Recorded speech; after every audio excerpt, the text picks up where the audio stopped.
I like the way you review, boy. Thanks.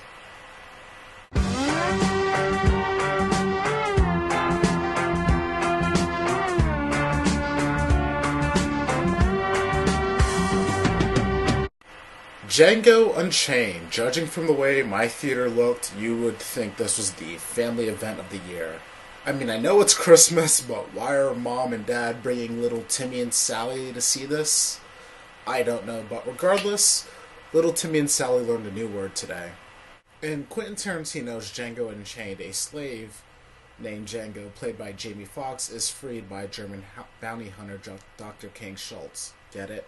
And of course, he's played by Christoph Waltz. Schultz needs Django's help to make a bounty since Django can point out the guys that Schultz is looking for at the moment.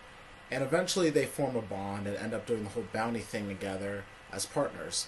And eventually that journey leads them to Candyland, a slave plantation ran by Leonardo DiCaprio. I try not to spoil too much about movies in general in my reviews, but in the case of this movie, you kind of need to give away that much just to get to the main thing. But let's talk about the movie now. This has been getting a lot of praise. Did I love it like everyone else did? Let's just say I thought it was a really good movie in spite of the usual Tarantino excesses. Saying that, I should probably come out of the closet and admit that while I enjoy his movies for the most part, I've never been that crazy about Tarantino. But hey, when he makes something good, I'll compliment him for it. And he did that with this movie. He had to walk a tightrope between making a fun spaghetti western while also showcasing a dark time in America's history of slavery. And surprisingly, I think he did a good job balancing the fun and serious themes of the movie.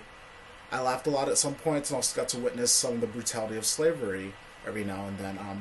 The performances were great. Jamie Foxx, Christoph Waltz, Leonardo DiCaprio, Kerry Washington, and Sam Jackson were all great in their very, very distinct roles. I guess I should address some of the controversy surrounding the heavy use of the N-word in the movie.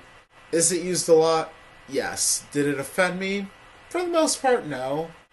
I understand that that's how people spoke back then, and I had no problem with the movie showcasing that, and I think it did a good job of that at times.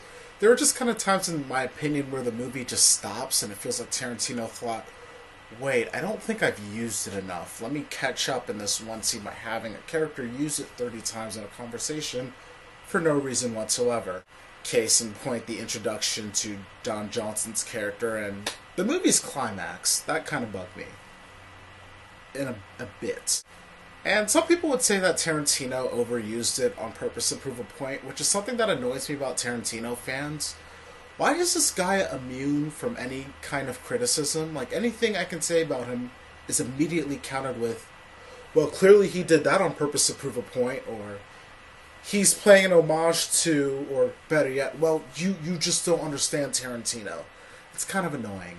I say this because I did have other problems with the movie that people might counter with those comments. For example, I think the blood, he really did overdo it in this movie. Every time someone gets shot, the stuff comes gushing out, and man, did it take me out of the movie. And then there's the last 30 minutes.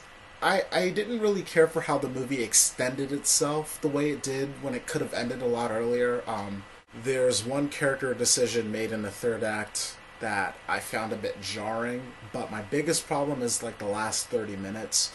Primarily the last 15 of those last 30 minutes. Like, I complimented the movie for staying fun while having those serious undertones, and I tend to like it when movies just say screw it in their finale and just do whatever, but this movie just did it too much to the point where I'm just sitting there thinking, I cannot take this seriously anymore. Like, it just felt so smug and self-satisfying, just so ridiculous. Like, it wasn't bad, but it just completely abandoned every kind of tone the movie had up until this point. And even then, they were just tossing the N-word back and forth like a Super Bowl for no reason whatsoever, and I was just like, what am I watching? But, like I said earlier, in spite of Tarantino's excesses, I did enjoy the movie. I think Django Unchained is one of the year's best spaghetti western southern blaxploitation movies that had Jonah Hill in it thing. I feel like this review is going to bite me in the butt somehow, but I'm sticking with my guns. And I should clarify, I did like the movie. This is still a very positive review. I just feel the need to emphasize the flaws a bit more since everyone else seems to be ignoring them entirely. Feel free to share your thoughts on the movie in the comment section, and if you like this review and you want to see more, feel free to subscribe. I'd really appreciate it.